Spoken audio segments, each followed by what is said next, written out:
It's another milestone here on the podcast because we've made it to episode 20. Welcome, ladies and gentlemen, to Under the Middle Rope. I'm your host, Jose Tawada, and my goodness, 20 episodes already, and it just feels like we started yesterday with this thing. And I think the coolest thing to bring up is that the last time I was doing this podcast back in college, we made it to 27 episodes before we called it. And it feels like we're going to get there. Obviously, I don't want to speak too soon, but so far it's been a fun run. And of course, thank you to everybody who's been watching Snippets and Bits, or the whole thing, 20 episodes in, because it's been a lot of fun doing this, and I'm happy I'm doing this again. And of course, with episode 20, it's time to once again give back to the patrons. It is our Patron of the Month episode, and very fitting that a milestone episode like 20 goes to the patrons, because they've been helping support this podcast, helping this podcast stay on its feet in a sense. So thank you so much once again to the patrons who have contributed. And our patrons of the month go to Pete Atkinson and Nick Charlick, again, both guests, friends of the show, and both of them submitted the same topic of what are our top 5 favorite SummerSlam moments. And with over 30 years of history, very fitting that we do this given the theme that we've had as of late, with all the talk about SummerSlam, the countdown on your top left, and of course the predictions is next week. We're almost at SummerSlam, so very fitting that we give our top 5 moments. Wolf is back. Andrew Wolf Wolfman is back. RJ Stacy is not, and Wolf has some words to say after what happened, after what RJ and I said about him last week. So very excited to get into this topic, because we did have a lot of fun with this. So the only thing I can say is just sit back, relax, and enjoy Summer Hits.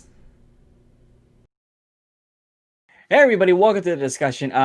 As I mentioned in the intro, Wolf is back. Hey buddy, welcome back. Of course, very fitting that the guest or / co-host, guest host that has been here the most appears for episode 20. What a time to be alive indeed.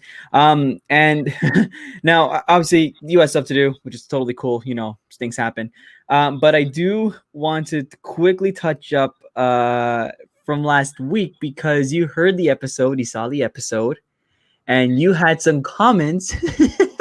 You had some comments that you wanted to bring up. Now, for those that don't know what I'm talking about, we're going to flash you back to last week, episode 19, Fight Club, when RJ and I opened the show. And RJ had this to say. Take a look. I have to say, I don't know how I feel about Wolf not being here today. Not that I'm not happy to see RJ Stacy. Everybody loves RJ. I know I love RJ. Good to see you, buddy. But it's interesting, isn't it? His streak is over. The streak's over. It's immediately quieter. It's quieter. I mean, this is the first time since week 3, I believe, since the WrestleMania predictions, that he's not been on an episode. He's managed to weasel his way in. So, you heard what he said. I know what I said. Do you have any response to that? Hi, RJ. First of all, I consider you a friend. You're a good guy. Like you a lot. And I don't like the fact that, this guy is trying to manufacture some sort of tension between us when he was the one screaming like a howler monkey about how Wolf wasn't here. So, yes, it tends to be quieter when I'm not there. But don't think I didn't hear what you said, Jose. Come on. Hey, I'm just getting your reaction now. Before you're the Paul Heyman to his Lesnar. RJ's a badass. You're just a blabbermouth. Well, maybe. I mean, RJ is up there. You're like Homer Simpson at the zoo with a stick, like poking the sloth. Come on, do something. Look, I'm just flashing back to what happened last week. I didn't set him up for RJ that. said it was quieter. You're the one that tried to turn it into a challenge for a match at WrestleMania. That said, I'm challenging RJ to a match at WrestleMania. Now, for those that are keeping track, we are 229 days away from the big day, of course. Oh, God, I can't wait that long. Screw it. SummerSlam. Match at SummerSlam. And, of course, at the time of this release, we are 9 days away from SummerSlam. No, wait. I'm challenging RJ to a match at SummerSlam. Winner gets custody of Jose's podcast. What? No. Yes. No. It's official. Once something has been offered as a stipulation in a match, I'm afraid that you don't have any say in it. Otherwise, 2005 was a very cruel year, and poor Dominic Mysterio should have been able to choose who the hell his father was instead of, hoping somebody wins a freaking briefcase off the ladder. But I'm sure we'll get to that later. We are going to get to that. And of course, as I was going to say, as Wolf like to blab his mouth, your countdown clock for SummerSlam is on your top left screen. Like I said, 9 days away from the big day. And of course, it is Patron of the Month. As I said in the introduction, I know we rambled on a little bit, but it is Patron of the Month. Once again, Nick Charlick, Pete Atkinson. Hey, Nick! Yo! Hey, Nick! I know you're listening to this. I just want to say, hey, buddy. Hope you're doing well. Yeah, Nick will make a comeback at some point. Don't worry, he will be showing up very soon. I just had to boo him, Of course. Nick Charlick's a great dude. I want to put him over real quick, He is a good dude. He is a very good dude. As I was saying, both of them, Pete and Nick, suggested the same topic. Oh. What are our top 5 SummerSlam moments? Because we are in a SummerSlam theme. We are in the SummerSlam season. I should say not theme, season. Very exciting time. And anytime there's a Big Four pay-per-view, it's always an exciting time. At least with me. I don't know about you, Wolf, but for me, Big Fours are always an enjoyable time. They make you enjoy wrestling a little bit more. At least WWE a little bit more. I don't know why that is, but there is some importance to it. So here we are, ready to present your top 5. I have my list. Wolf has his list. They're going to differ because, again, of course, Wolf became a more recent fan than me. There's a big difference of years between us, but maybe Wolf will dig into his history. Maybe I'll dig into something recent. Who knows? So are you ready to go? And away we go. Wolf, let's start with you for your number 5. All right, for my number 5, I'm going to go for when Jon Stewart almost had his testicles crushed by Gallows and Anderson. I just love how strong WWE writing is. Like, it's just the tension that you felt thinking that the host of The Daily Show was going to be severely injured. So it's like that close to his retirement. Like, I didn't even know what to think. I was at the edge of my seat. I didn't know what. Please tell me I'm kidding. I hope so. I did. I was starting to write it down, but you kept going with it. I just wanted to see how long until you stopped me, but you didn't, which is concerning. It's your number 5, dude. I mean, you put good. Baron Corbin as a top 5 cash-in. So I mean, at this rate, anything in but that was real. But just for look, Jon Stewart was a part of SummerSlam. Of course, this could be real. No, Baron Corbin, that was unironic for just how stupid and good of a troll moment it was. I don't consider ring postitis something that you put on the top 5, but my real number 5 does actually involve Jon Stewart to a degree. Seth Rollins versus John Cena, winner take all for the United States Championship, WWE Championship at SummerSlam 2015. That was the first pay-per-view I ever saw live outside of a WrestleMania. Oh, really? Yeah. What a good pay-per-view to pick. That's just when I started watching Raw on a regular basis. And I was working at ShopRite, and I had gotten home maybe around 10 o'clock. So I think I caught most of the Rollins match. I was really looking forward to the Taker-Lesnar match, but we'll get to that. Rollins and Cena, I just dug the storytelling. Seth Rollins was a dude I was just kind of drawn to because he did have that mainstream crossover with Jon Stewart, so I knew who he was because I'd been watching The Daily Show up until Jon Stewart left. And just seeing the match, I kind of saw the John Cena that was known for his work rate and putting people over and having excellent matches. And Rollins and Cena, they had a great match. They always have good chemistry. They do. It's not to the level of Cena and AJ, but it's up there. It's always a good show. Yeah, I'd agree with you. Even without Lesnar in the triple threat at the Rumble, I'd say Rollins and Cena put on a hell of a show. So I really enjoyed that match, and I didn't even mind them involving Jon Stewart that much. I get it. You want mainstream appeal, and it wasn't that. Rollins was a sneaky heel at the time. It made sense that somebody would help him win. And I even didn't mind. He got his comeuppance the next day.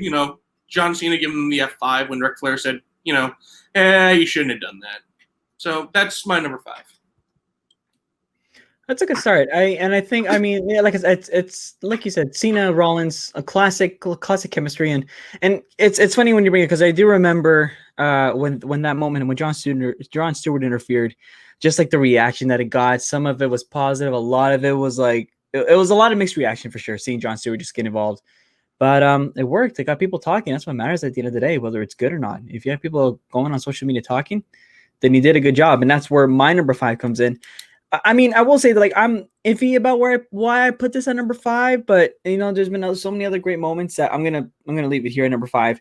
I told Wolf and some of the other guys earlier today that the day of our recording, you know, Tuesday, August 11th, it's the 1 year anniversary. So when I went to Summerslam here in Toronto.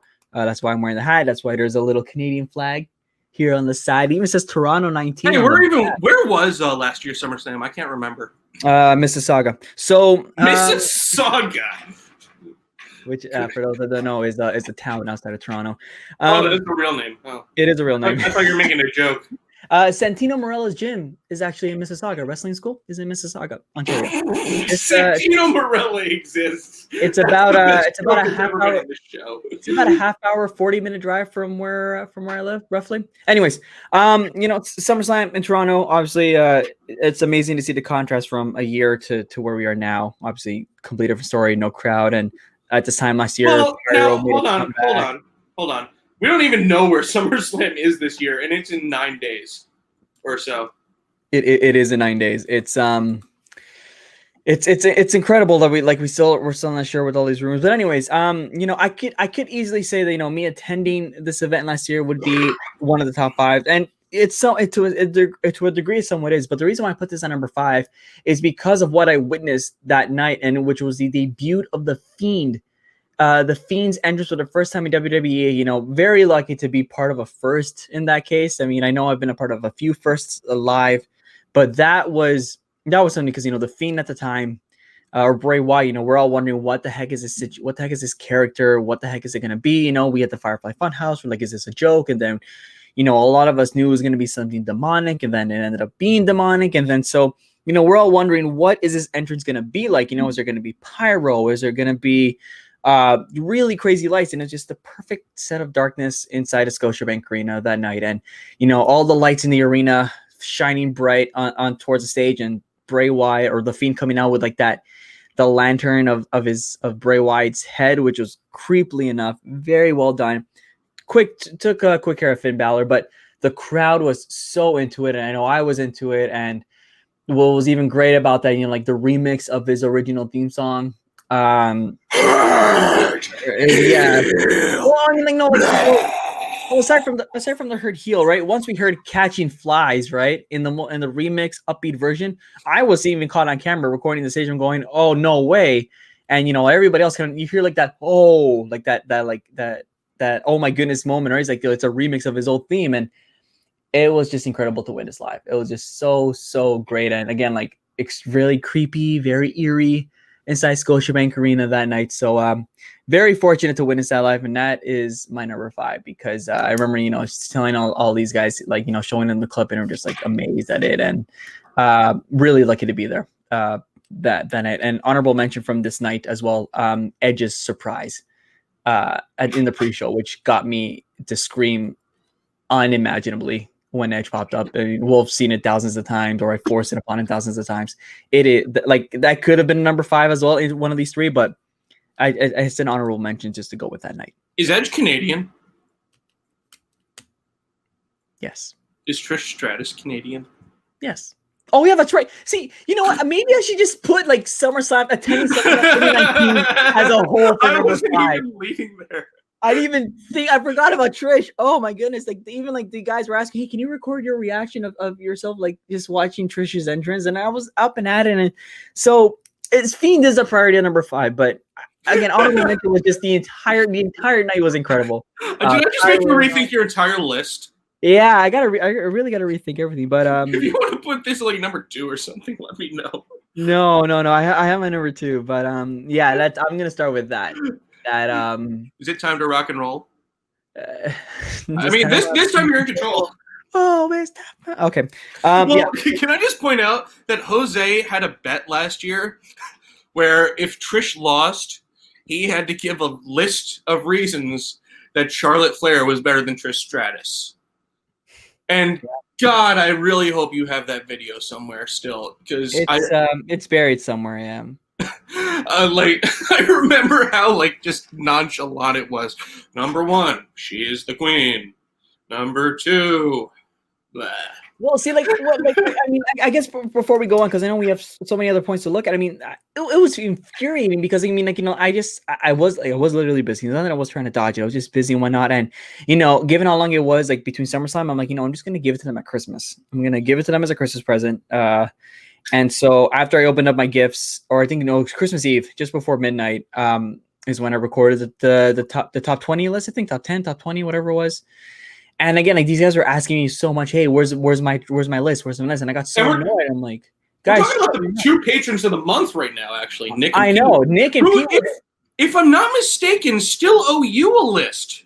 They do, and and again, like I know we're not completely off course, but so because like the whole origin of that was I need to, like, it was for our fantasy football draft coming up, I believe, you know, but it was just a bet because like there was no way I was going to pick Charlotte. I have to go with Trish. I have to go with the hometown girl. It was obviously most likely her, like what at this rate is now currently her last match. And, you know, I'm just not going to pick Charlotte to win.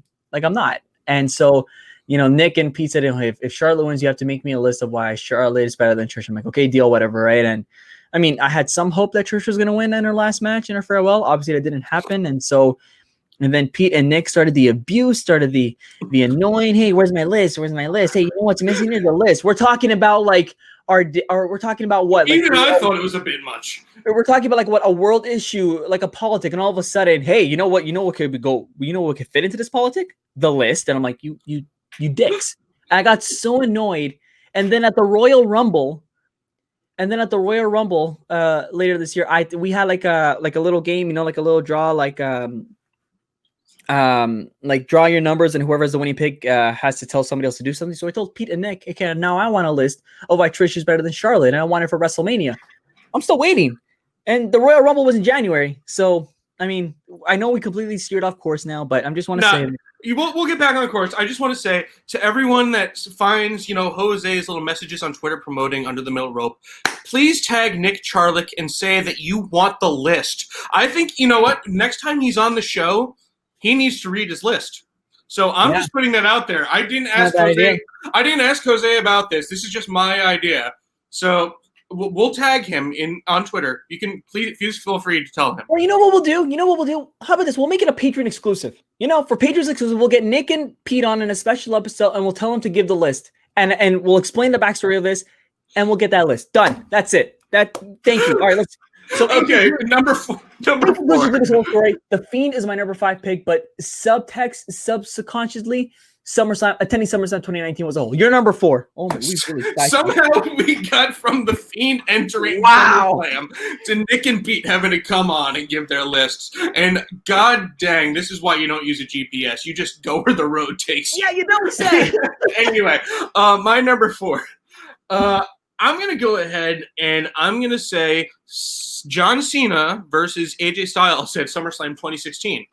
Now, I've never had a live SummerSlam experience. I've always wanted one, and I had like maybe 3 chances, you know, after I started watching, because it was in Brooklyn for a number of years. You did 4 straight years in a row, and then it came to Toronto. I'm like, wow. I was just never able to get a ticket. Like the prices were insane. The Barclays Center, where it actually just was, which is why I was late recording, because I went shopping at the Target by the Barclays Center. Anyway, just the prices there, they're insane if you want like good seats. If you want nosebleeds, they're even like $60.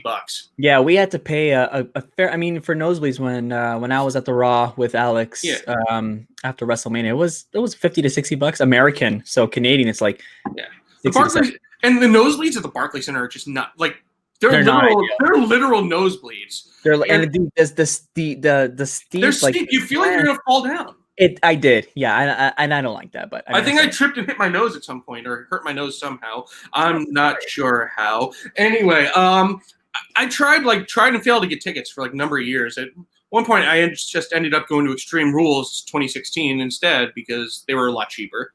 But you know, I saw this match between Cena and Styles, and it just felt really iconic to me because they had good chemistry before that. They'd had matches before that. The Money in the Bank, which was amazing up until the finish with the Good Brothers, but I get that.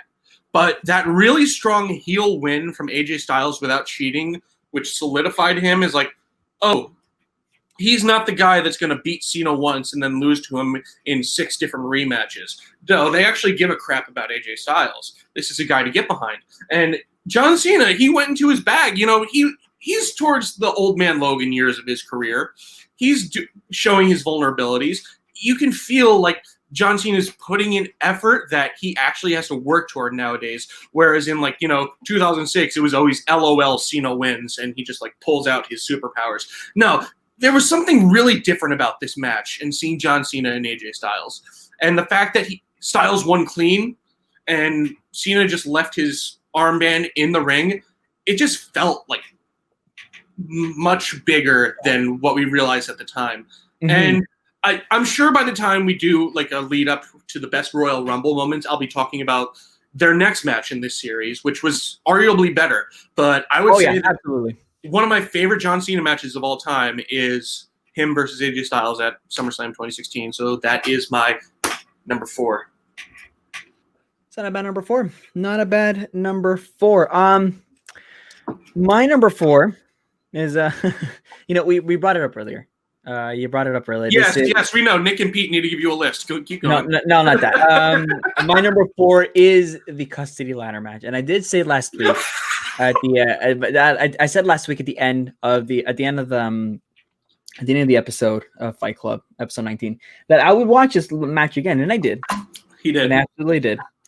And it's such a I forget. I did forget. The proper build-up, what was said in the promo, whatnot, and it was just funny to hear Eddie say that Dominic is that he's Dominic's biological father. You're gonna come home with me and whatnot, and you look at this today, or if you were to show that to a non-wrestling fan, they're gonna think, wow, wrestling is stupid. Who put really they're fighting for a child? It is, but yeah, it is. But I went on. I saw it, and you forget how classic of a ladder match that is, because Eddie and Ray really did lay it all out for the fans in Washington that night. It was incredible, absolutely incredible. They just had they had a great match, and of course, Eddie getting mad that Vicky didn't show up to push down the ladder, so they had to improvise, and it was really awkward to see Eddie trying to unclip the briefcase when he clearly could have won on, and then Dominic coming in to shake the ladder, which was cute and funny. It's amazing to see little Dominic just all innocent, all trying to hope for his best for Ray and whatnot. It was just a great match at the end of the day, and Vicky helping Ray win it, and it was just, the crowd was very much into it. And again, a lot of crazy spots for both of those men, and I believe that was one of Eddie's final massive storylines before his passing, because he ended up passing on just a few months later. So this really was I guess for him a really great way to, I guess it's morbid to say, but it was a really good way to kind of close out his career or life, I guess. I know he had a really good story. 2005 was a great year for him, because I knew he was going to go on to win the World Heavyweight title, I believe, later on in the year, and then his passing happened. But he also got clean. The year before, I think, or around there, you could talk about how Eddie passed or all the situations, but 2005 was a good year, and that storyline with Ray just as a whole was just really good. It started at WrestleMania, at Tag Champs, and then Eddie turned on Ray. It was just a really good year for him as a heel, and this storyline was so compelling, and of course it culminated in that at SummerSlam. A little weird, but it ended up working out. So and again, like I said, last week, or I think the week before, at least me personally, I miss Eddie for sure. And this is just another good thing to add on to how much I enjoy the guy for sure. He was just such a good in-ring wrestler, such a good character. So he really sold that demonic father look. He's going to come home with Boppy. You're going to, reading him a bedtime story and everything. Oh, Eddie, that's all I can say. Oh, Eddie. I mean, I've never actually seen the match. I've just seen the build up, and frankly, I'm the guy that's never seen B-Movie but posts all the memes. So I just love all the jokes that Dominic really is Eddie's son. Nowadays, everyone jokes his real father wouldn't do this. He wouldn't let Brock Lesnar suplex him. It's funny because like this past Monday on Raw, right? You know, Dominic signed his contract. You know, Dominic got destroyed with a candlestick, got demolished. But on his shirt, he had like his WWE tee. He had like all these slogans and signatures, but one of them in big letters was "Viva la Raza," which is, you know, was Eddie's slogan. And for those who know Spanish, that means "Long live the race," or like, you know, be proud of your people, like live my people, something along those lines. Like if I need to do a direct translation to "Viva la Raza," and I think it's just great that they still have that connection to Eddie in that sense. So or at least they're at least like, you know, doing Easter eggs to the story. Absolutely, they're doing Easter eggs, but, you know, again, like, you know, knowing how, because I'm sure like even around that time when like Eddie was obviously Costa Rica, which means he went, and you knew that like Eddie was very close to his kids, so I wouldn't be surprised if like that was. I'm assuming that is. I can't obviously say for sure, but I wouldn't be surprised if the reason why he had that on his shirt was because of Eddie, and I hope it is. So that is my number 4. Just to get a little silly, because, you know, that's who I am. I kind of hope that the stipulation for Dominic and Rollins is winner gets custody of Murphy. Of course, it is. It is a street fight. At the end of the day, it is a street fight, but that would be kind of funny. And of course, next week. Listen to me, Aussie. You're coming home. You're and coming I got a kangaroo this night. No, there's no kangaroos in New Zealand. I know that now. Yeah, you got, you know, and people message us, hey, fool, Australia is not friends with New Zealand. Blame my geography lessons growing up. Okay, my number 3, because we're not going back to the rapping kangaroos this week. We'll do that next week. We'll do another Patreon exclusive. Yep. But my number 3 is actually Brock Lesnar versus Roman Reigns in 2018. I know I told Jose something different, but I've been thinking it over, and that's kind of my moment, because Roman Reigns wasn't very over in 2018.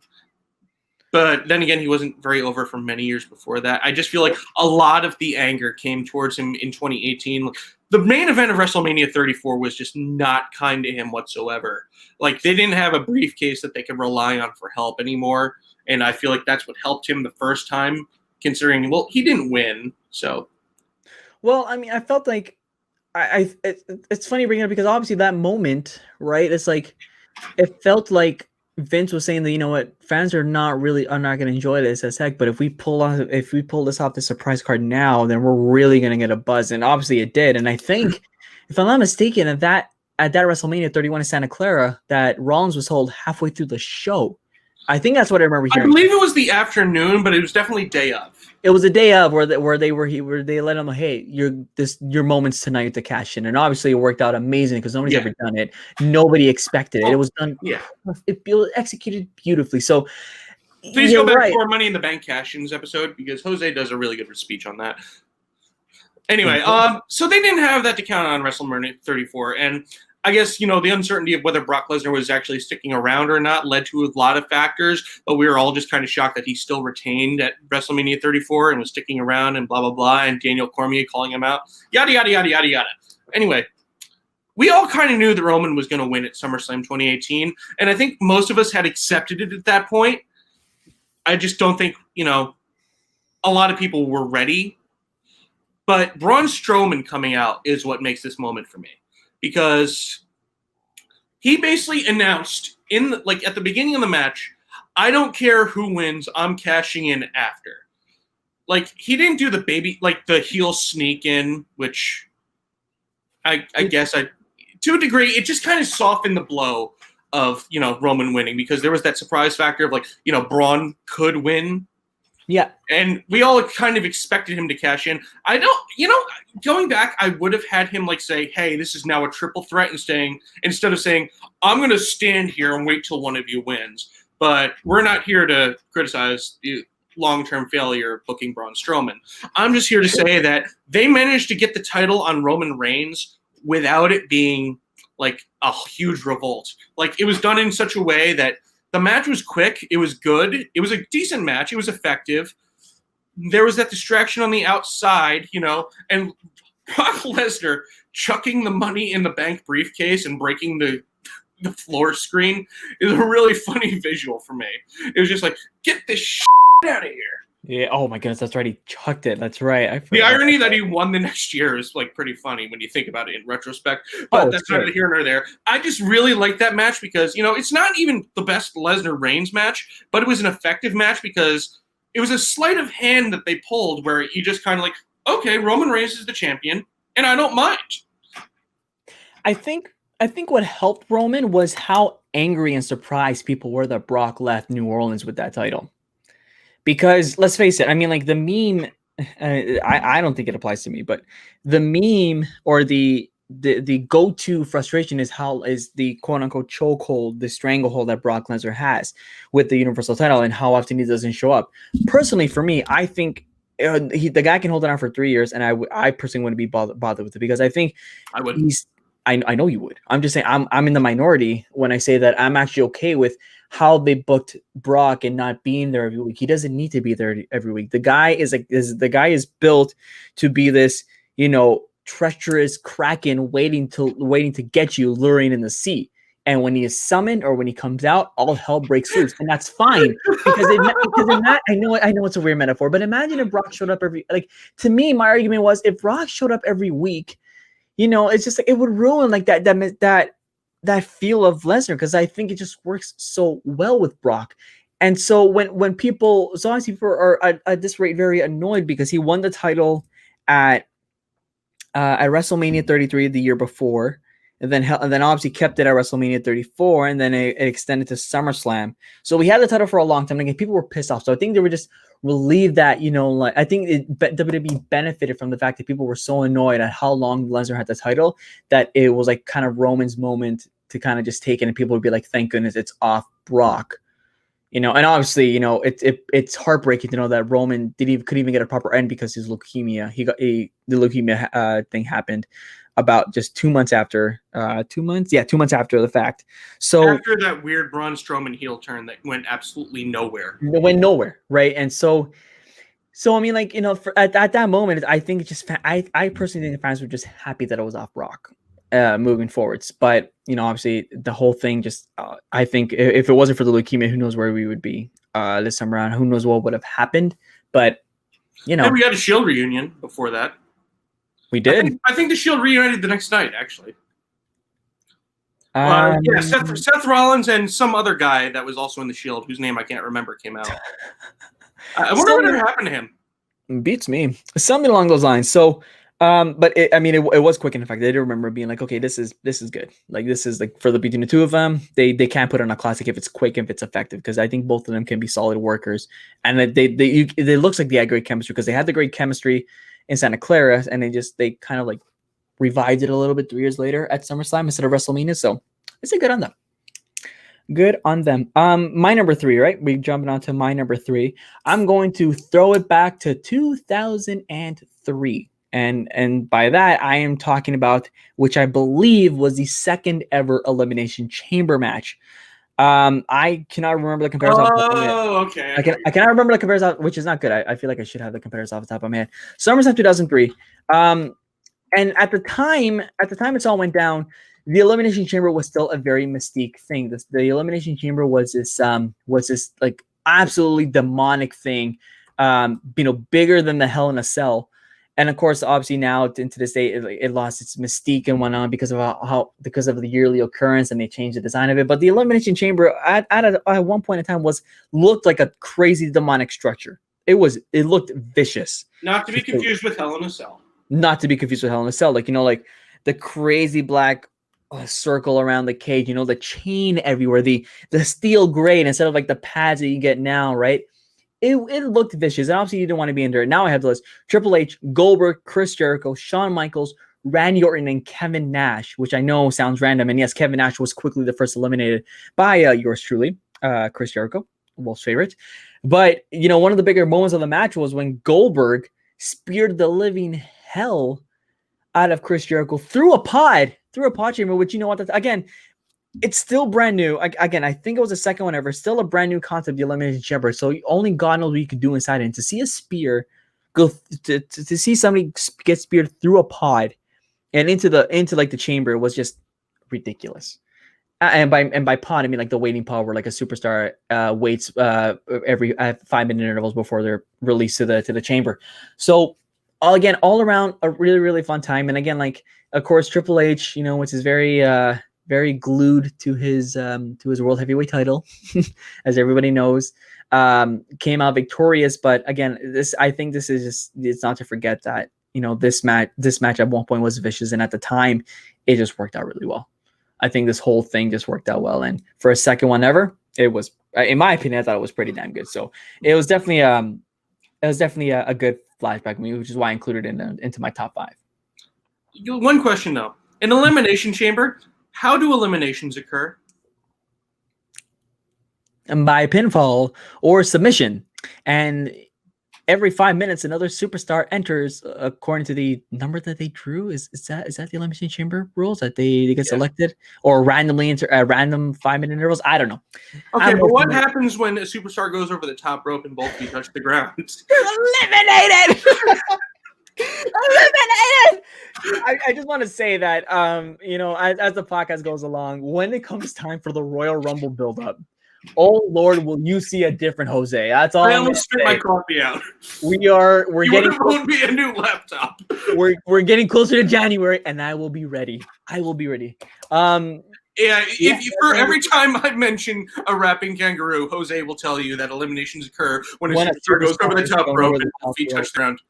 Yeah. The Royal Rumble's fun. I mean, you and I've been to one. They're fun. We went to the same one. We went to the same one. Hey, I know. We bring that up a lot. It's a running concept here, but yeah, it's I love a Rumble. I love a good Rumble. All right, Wolf, your number 2. Okay, my number 2 Royal Rumble moment. Oh, sorry, SummerSlam moment. God, I can't wait until the Royal Rumble. Anyway, my number 2 SummerSlam moment is Undertaker versus Brock Lesnar 2015. Same show as Cena versus Rollins. This was the match I was really looking forward to because I had the knowledge going in of what happened at the WrestleMania the year before. Because, like, as I've told before, like, WrestleMania was the one show I actually watched every year before I became a fan. And I was familiar with the history, so I was really excited for this rematch. And I made sure that I got home from ShopRite in time. I sat down. I watched it on my phone because I didn't know what the WWE Network was. And I watched it in less than legal means. And,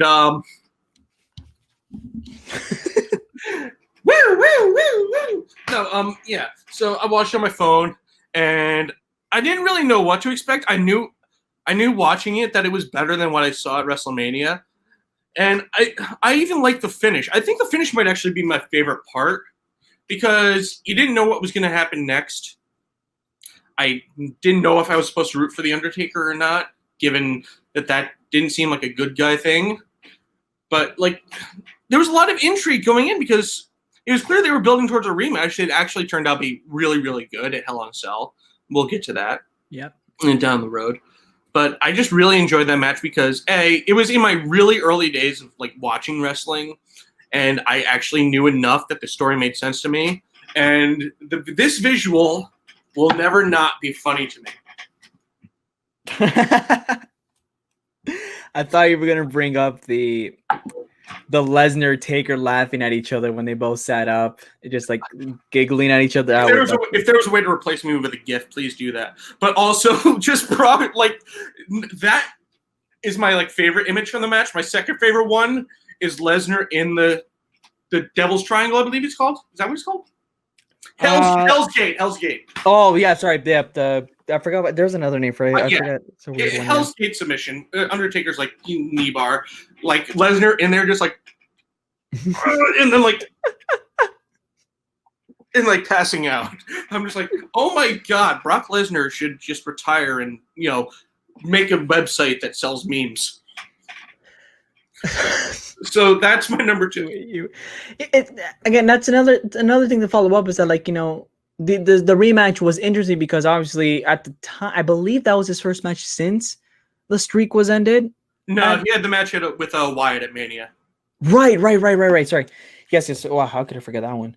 But that had a lot of context to it because obviously, when that all went down at WrestleMania 30 in New Orleans, is this was this for Taker or whatnot? And Taker didn't even have a good outing, the concussion, everything and whatnot. And then, he kind of gets like this revenge. And I felt like a second chance with Lizard. And I felt like this was obviously a much better turnaround for Taker, a well-needed turnaround after the performance that he had in New Orleans. So again, another classic, and it's not included on my list, but definitely a good one to bring up. But yeah, I felt like I said, Taker just had a redeeming moment from that WrestleMania from the match, because I know Taker was a guy, and as he said in his documentary, The Last Ride, that Taker is Taker hates bad performances or hates bad outings, that he needs to do something to redeem himself. And I'm sure that was one of them from WrestleMania 30. So. Yeah, Homeboy was chasing the dragon for a number of years there. He chased and he chased and he chased. That phrasing, I'm not implying that Undertaker is a heroin addict. I'm just saying. No. He's looking for his final ending. I'm not now I have the image of Undertaker going. He needs his fix. By which I mean a good match, not heroin.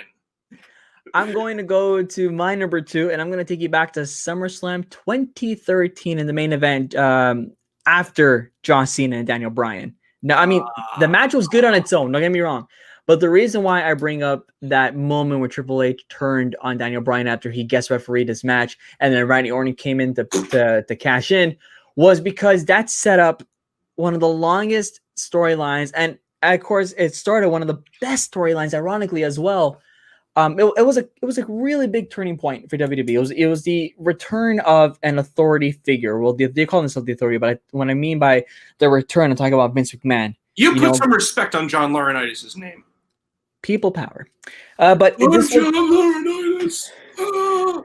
was the start again of a man trying to overcome a regime. Daniel Bryan, the small little boy or small little man who couldn't.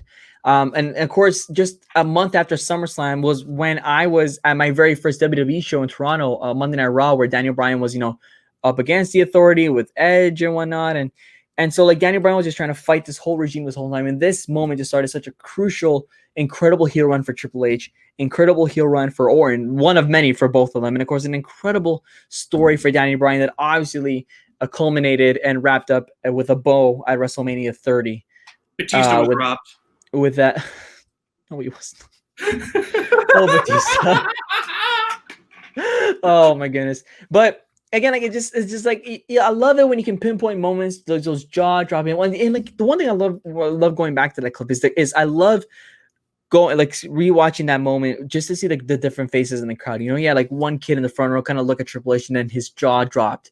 There's another guy in a few rows behind him, right? Just kind of looks over, and then again his jaw drops when Triple H kicks Daniel Bryan in the gut. So many faces. It was such a good, genuine shock, which again is hard to pull off in today's WWE, I think.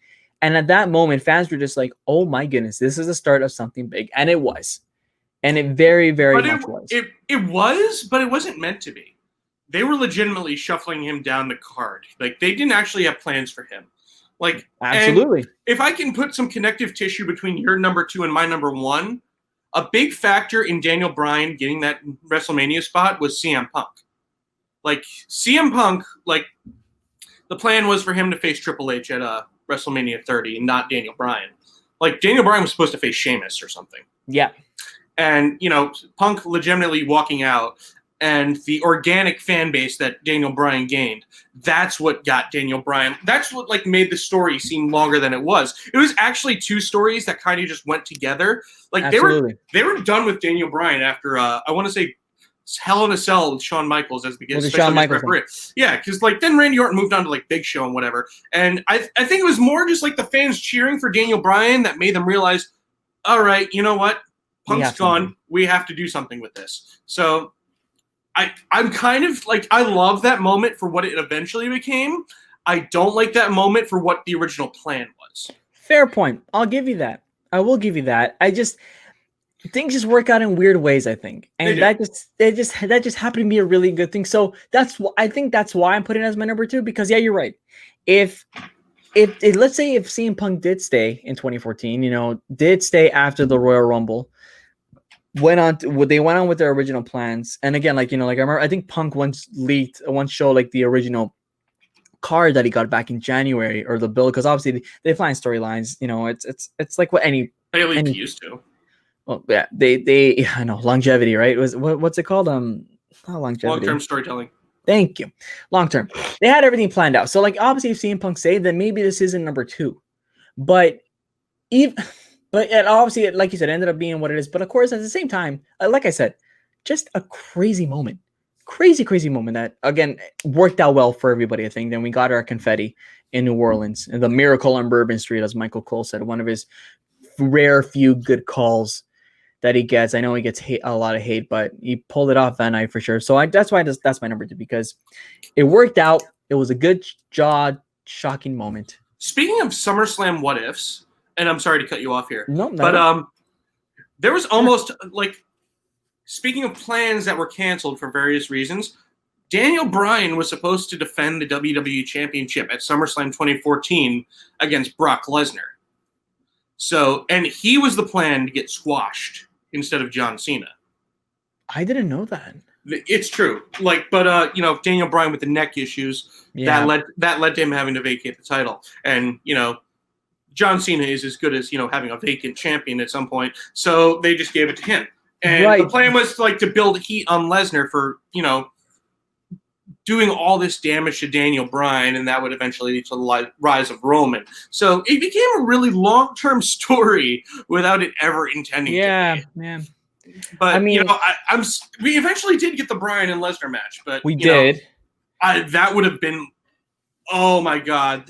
We love the Cena squash match at SummerSlam 2014, but we would have absolutely dreaded and hated every moment of it if it was Daniel Bryan. Yeah, I forgot that he vacated the title. God, it's been so long, and how sad that whole thing was. Obviously, it blows my mind that he's been back for 2 years now.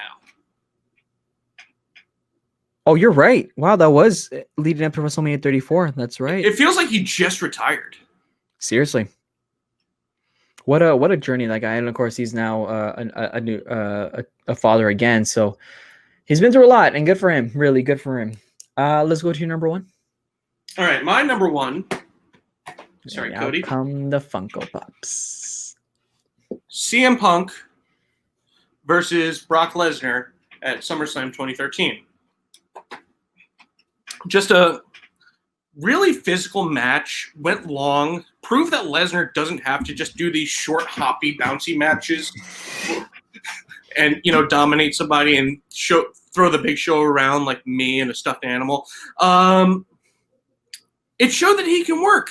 Lesnar had a really good wrestling match, that showed what he used to be before he left the company and became, Mr. MMA top bill.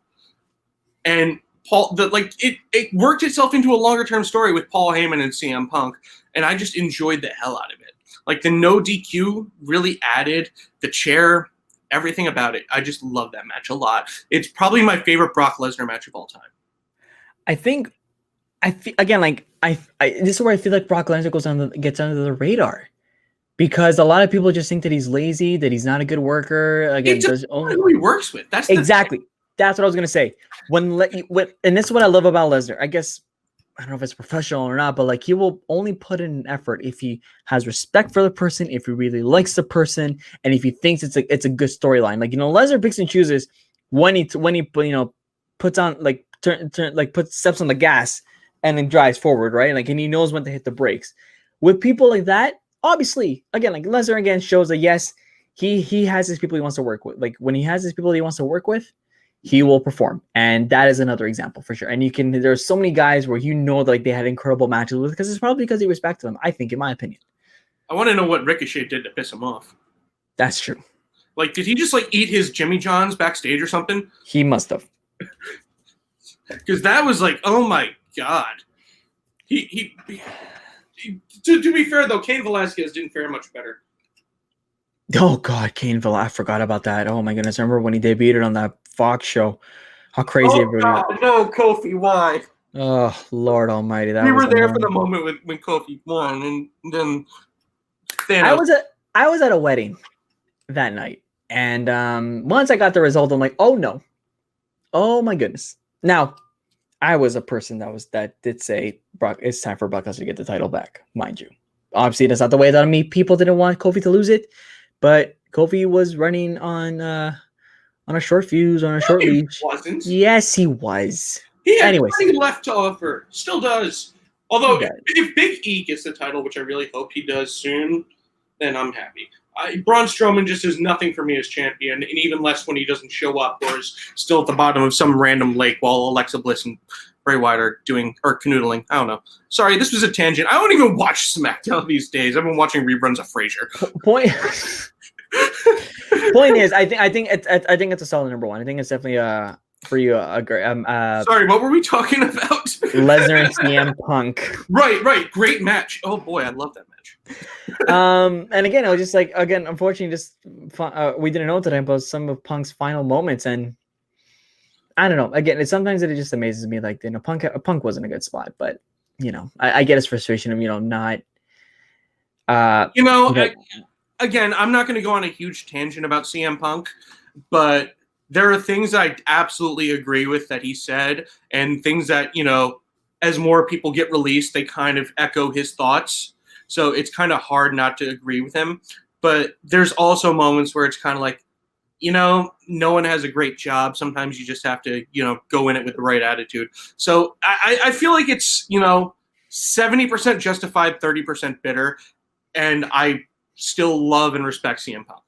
That's what I have. He's my second favorite wrestler of all time. I'm gonna go to my number one, and I was thinking about my number one. I'm like, what should I put here? And I did think of it. I'm gonna take you back to 2002. And take you back to 2002, and I'm gonna go to Shawn Michaels and Triple H in the unsanctioned match at SummerSlam, because the story of Shawn Michaels at that time was just what felt like to many fans unanticipated, unexpected, or like never gonna happen. He came back in June of 2002. I believe it was June of that year. Kevin Nash reintroducing him in NWO colors, but which was a failed concept, the rebirth after WrestleMania 18 with the NWO. But the reason why this was so big for Shawn was because 4 years before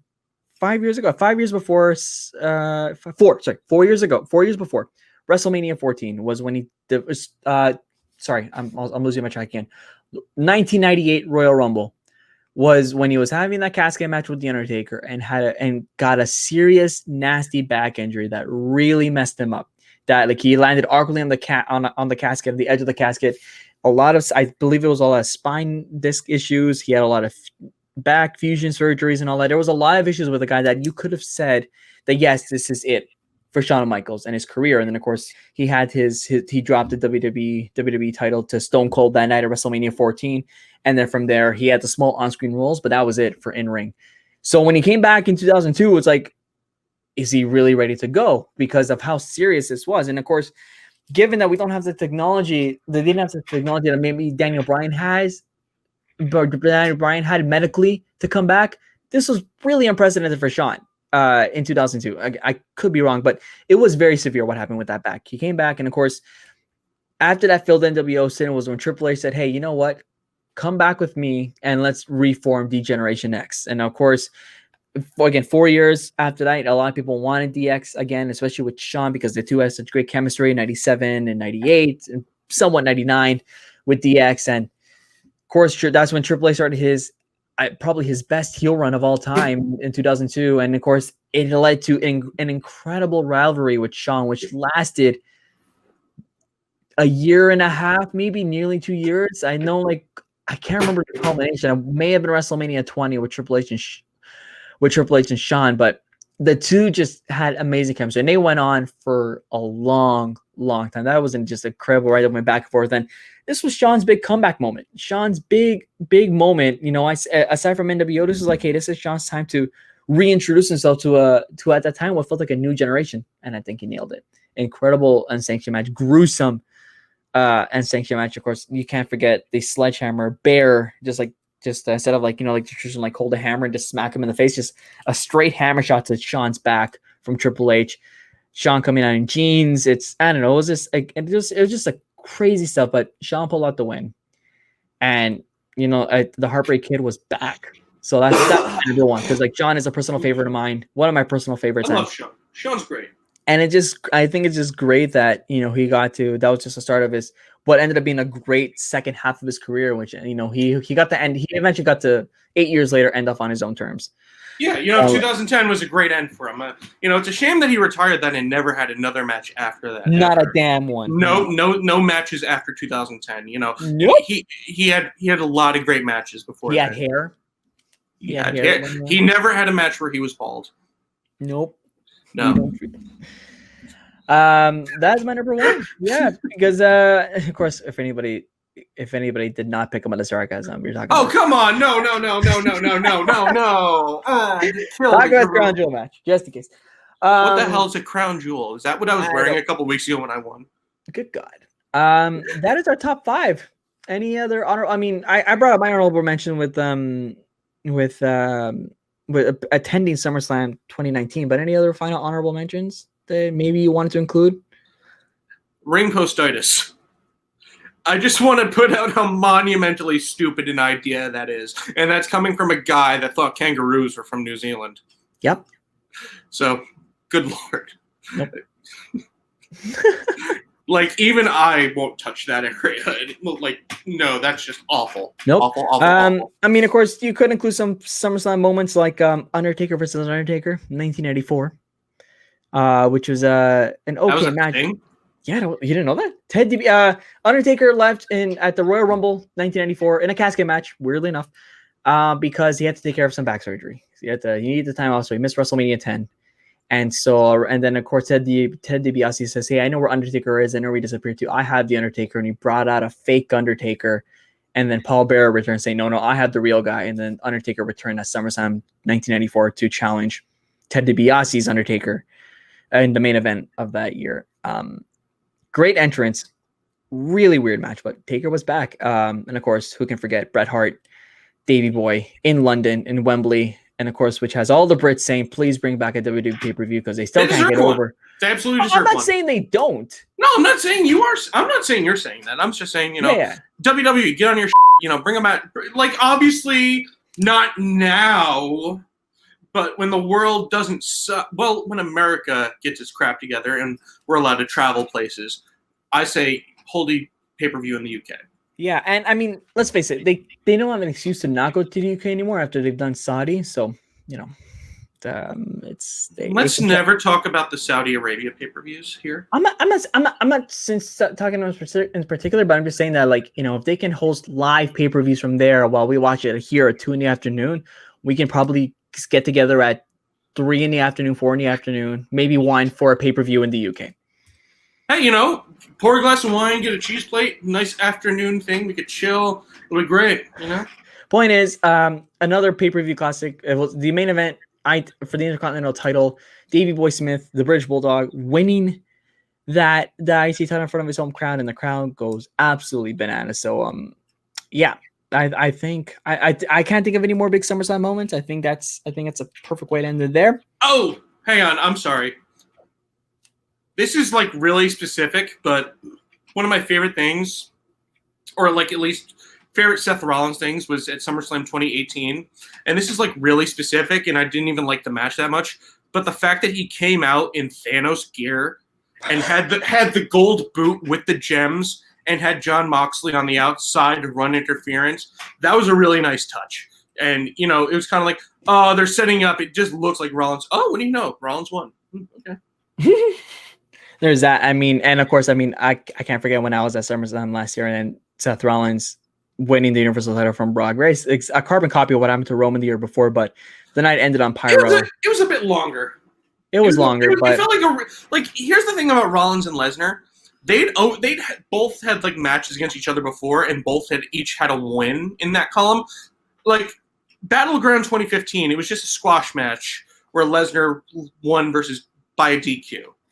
Then at WrestleMania, where we attended, Rollins won really quick. They never really had that proper match.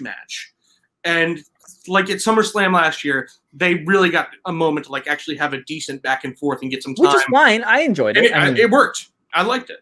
It worked for sure. And again, it just happened to happen in my hometown of Toronto, Canada. Everyone Well- take a shot every time he mentions Canada.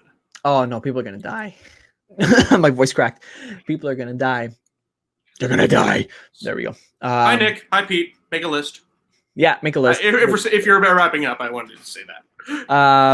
Yeah, I think we can leave it out there. Of course, I'll talk about it in the closing, but of course, next week you're back, RJ's back. We have a big group for the big predictions. The card is looking great, I think, so far, and it's going to be next week's going to be hectic.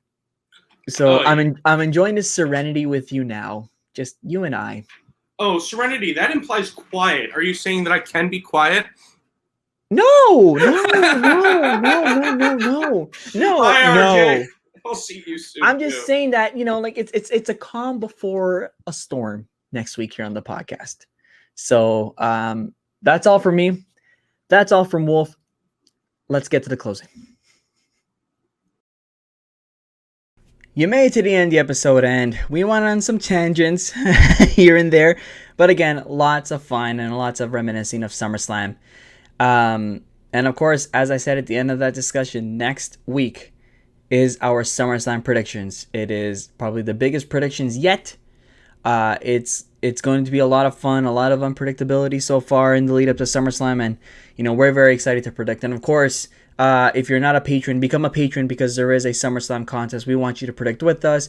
Person with the best predictions will get a $30 Amazon gift card, and I'm excited for it. And I'm excited for you guys to be a part of it, because I know a lot of people are asked to get on the show to predict. And just it's sometimes just tough with just from time zones to one night here and there. So we figure this is the best chance for you guys to get involved with it. So I hope you guys become a patron. Any tier, it doesn't matter what tier, and predict with us for your chance to win a gift card. So be on the lookout for that. And as always, that is that. Thank you so much for watching. Become a patron, enter that contest, like us on Facebook, follow us on Twitter, subscribe to us here on YouTube. I'm Jose Taboada. We will see you guys next week. Have a great one. Bye.